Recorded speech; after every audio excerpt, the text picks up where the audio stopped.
So there's so many things that you need to know whenever you're buying a home, especially if you're buying a new construction. So in this video, I'm going to be giving you guys 5 steps that you need to know about buying a home, because you may be relocating. And if you're moving anywhere out here in Oklahoma, maybe you're relocating, maybe you're military, I don't know. But you do need to know about all the steps that you need to know whenever you're buying a brand new home. And I'm excited to give this to you. So without further ado, welcome to Oklahoma. Let's get to the video. So step number 1, what do you want to know whenever you are buying a brand new home? Well, the first tip is you actually want to make sure that you get buyer representation with an agent. And why do you want to get representation? Anytime you're buying a brand new home, just like the one that we are in right now, these homes are being represented by builders and developers. And whenever you're working with a builder or a developer, they might have something called an inside sales rep. Now, what the inside sales rep is, that's actually the person representing the builder themselves. So if you go in and you talk and you're not being represented, then they actually will not let you bring an agent in after you decide on the floor plan that you want, because they obviously want to keep their costs down if they can, but you are now their client. You're not necessarily being represented because the sales rep is communicating information to you, but they're not really helping you as much as they're helping the builder. So you want to make sure that you get buyer's representation, just so you feel like you've got an advocate for you, somebody who's on your side, actually helping you get the information to transact the deal and to give you some inside information that you may not know about, because the builder is having their own sales rep talking to you. So if you want to be talked to, then go ahead and you don't have to be represented.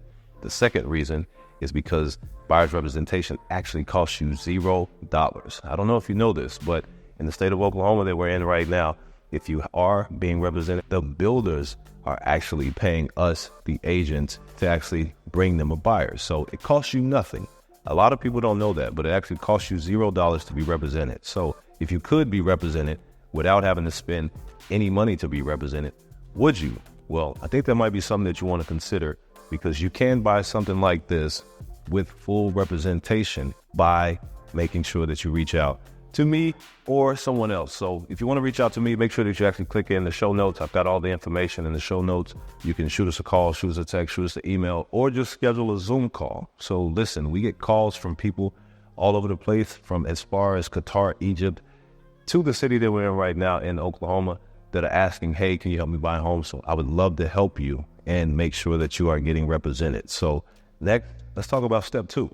So step 2, whenever you think about buying a home, is the questions that you want to ask not only your agent, but also your builder. One of the things that you want to be asking your builder is there a premium lot? Now, the reason why a premium lot is so important is because, I don't know if you know this or not, but did you know that different lots actually cost more to build the exact same floor plan if it's in something like a cul-de-sac or if it's something near a waterfront?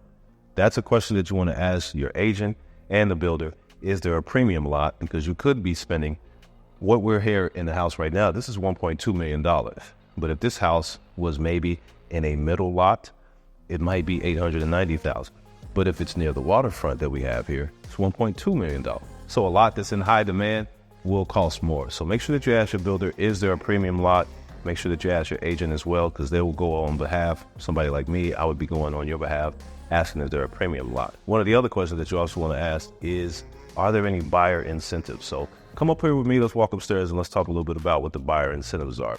Buyer incentives are, builders actually have incentives if you buy at specific times or if they have a sale going on. So just because you see the price, maybe you may see it on Zillow, but if you're working with me, you'll be seeing it on the MLS. Some of these houses, by the way, are off market, so you may not see every home because a lot of these are personal relationships that I have with the builders, but there are builder incentives. And one of those builders incentives is going to be buyer credits. What that means is that if you buy a house with a builder, they may be willing to give you up to $20,000, $30,000, $40,000 in incentives. And you can use those incentives to upgrade the house. Like, as you can see, if you guys look up there, you see we have brand new chandeliers.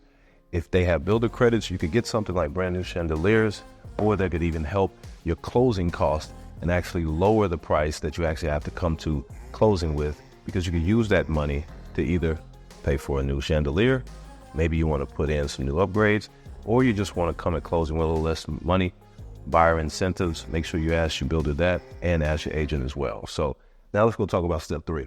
All right, so what is step number 3? What are some of the questions that you want to be asking yourself? Now, I know we actually talked about questions to ask the builder, but if you're going to be building a brand new home, then you actually need to think about the time frame. There are two different types of homes whenever you're buying a home. One of them is called a spec home, and then the other one is called a new build. Now, what are the difference between a spec home and a new build? Well, a spec home is already pre-built.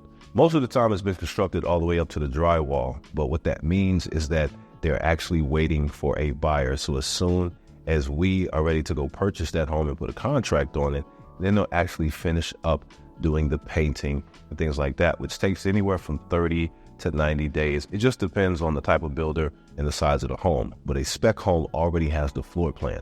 A spec home already has the layout. What you're really doing is you're paying to actually finish the house. Now, what is a new build?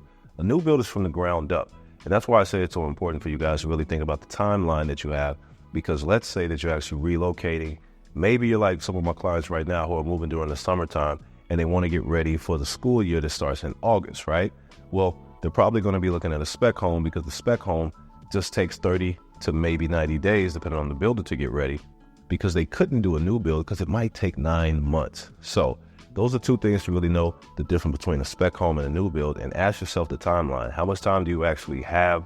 How much time are you willing to wait for your home to get built? Most of the builders out here in Oklahoma, we have a lot of spec homes, and we have some custom homes and semi-custom homes. So make sure that you ask yourself how important that time frame is to you. So let's actually get ready to talk about step 4. Now, the 4th step is going to be the home buying process. So if this is your first time ever buying a home, you need to know that there are about 10 steps. Make sure that you actually click the show notes below, because I'll actually be giving you guys a guide. Once you reach out to us, I can give you all the steps that you need to know. So I'm just going to talk about a few of them right now. The first step is we actually want to find out where we want to buy, right? Because maybe you want to buy in Oklahoma City, maybe you want to buy in Lawton, Cache, Elgin, Moore, Edmond. You need to make sure that you actually give that call with us so we can actually really filter out where do you want to be. It could be because of the closest of your job, if you're relocating, or if you just want to stay on the same side of town. Location really does matter, not only just for where the new builds are, but also for your quality of life. I don't know about you guys, but I came from Texas. I'm from Oklahoma City, but I lived in Texas for 15 years. And I don't know too many people who wanted to live in Plano, but work in Fort Worth, because it's an hour-and-a-half drive. So if we're out here in Oklahoma City or we're out here in Lawton, if drive time is important to you, then we need to have that conversation about where do you want to live and where are some new builds in that location or within maybe a 15, 20-minute facility. So the next thing that we actually need to talk about is getting pre-approved. So getting pre-approved, right after that process, what we do is we actually have a strategy call with you guys, and we'll find something that I call your piece number. Now, what is your piece number? It doesn't matter how much you guys get approved for. What really matters is how much home can you afford. So we want to find a home that's within that price point, that piece number for us, so we can actually go find a home that's not going to be a celebration on day one, but a nightmare. As soon as that bill comes in, now we got to pay something that we couldn't afford. So let's go find out that piece number first, okay? So that's why we have a strategy call right after we get pre-qualified. One of the next thing whenever you're buying a new construction home is you actually want to find out, are there any HOA fees? Because a lot of new builds are coming with the HOA fees. Just so you guys know, if you plan on buying a brand new home and you're living on something like an acre lot or bigger, most of the time you're not going to get HOA fees. But if you are buying something and it's in a neighborhood kind of like where we're in right now, just prepare yourself. You will be having HOA fees, all right?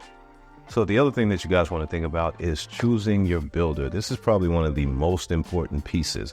And one of the things that I want you guys to do is actually make sure that we go take a look at different builders, just so you can get an idea of what some of the models, what some of the floor plans are, because you may like a particular floor plan, but it may not be in your location.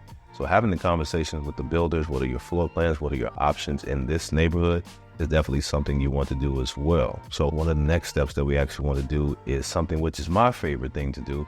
Let's go actually see some homes. And the reason why you want to see different homes whenever you're buying a new construction is you really want to get an idea of different type of floor plans, the same way as the previous step. But I want to tell you something different. You want to know about the amenities in the neighborhood, because if you're in different price points, some price points are going to have no amenities, and then other price points are going to have amenities like playgrounds and parks and, lakes and things like that. So after we're having that strategy call, you want to find out where are some of these new builds that actually have amenities, if that's important to you. You also want to know about the yard size. Maybe you want to buy a brand new house, but you don't really want to take care of a yard. Well, that's why we got to have those calls and actually find out what type of builders have what type of yard sizes and lot sizes. listen, it's so much more that I could tell you in that step. So make sure that you actually click that link below, schedule a call, because I actually want to break down the 10 steps that you guys need to know. But without further ado, let's actually go to step 5. So what is step 5 whenever you're thinking about building a brand new home? Well, the last tip is going to be about setting the healthy expectations whenever you're building a home. So I don't know if you know this, but whenever you're building a home, the house is actually not yours. It's actually still the builder's during the entire process. So what that means is that whenever we want to go see the home and we want to see the process, make sure that you actually have to give your agent or myself a call, or you have to give a builder a call so that they can just make sure that they have the construction team on the site, make sure that there's no nails or anything, because you don't want to get hurt, because if you do, that could be a hazard and could potentially mess up you actually buying the home, and it may push things back. So here are some healthy expectations that I want to set for you whenever you're buying a brand new home. Number 1, make sure that you actually call your agent or myself whenever you're going to look at a home, okay? Number 2 is just know that the builder should be under-promising and over-delivering to you. So what I mean by that is if they say that they are going to be closing by December 31st, most of the time, because they already feel like they could probably close at the end of November or December, but they just want to put themselves with enough gap in between in case something happens, okay? So we always want to stay up to date with the builder themselves and find out, hey, when can we close? Because they want to under-promise and over-deliver just in case something happens, okay? Because one of the things that we can't control in new construction is the weather. As you can see, today is a beautiful day outside as I'm on the patio, on the balcony, rather, of one of the homes that we're actually taking a look at today. But today is a great day. If it rained tomorrow, that would actually slow down the contractors coming in and finish the work. So the next thing that you need to know about the expectations is that you cannot actually start putting in some of your own personal upgrades while the house is getting built. So those are things that we actually have to do up front. If we're doing a new build, if we're doing a spec home, then you don't have any more opportunity to do that because the drywall has already been placed. But just know it's okay. You can actually do that after the closing. But if we're doing a brand new build, we want to get all of the upgrades that we want to do. We want to do that in the design room whenever we're selecting these upgrades. Now, I want to tell you that if you are within a decent budget and you want to do an upgrade, just know that does increase your purchase price, okay? Just know that, but you got to do those things up front as well. So today, these are the 5 tips that we talked about building a home. Make sure that you actually click the show notes below, give us a call, shoot us a text, give us an email or a Zoom call. I'd be more than happy to help you. I love all of you guys. Thank you guys so much for checking the videos. Make sure you actually watch this video right here because this video actually breaks down a little bit more about what you need to know when buying a home. I'll see you on the other side. You guys have a great day because you absolutely deserve it.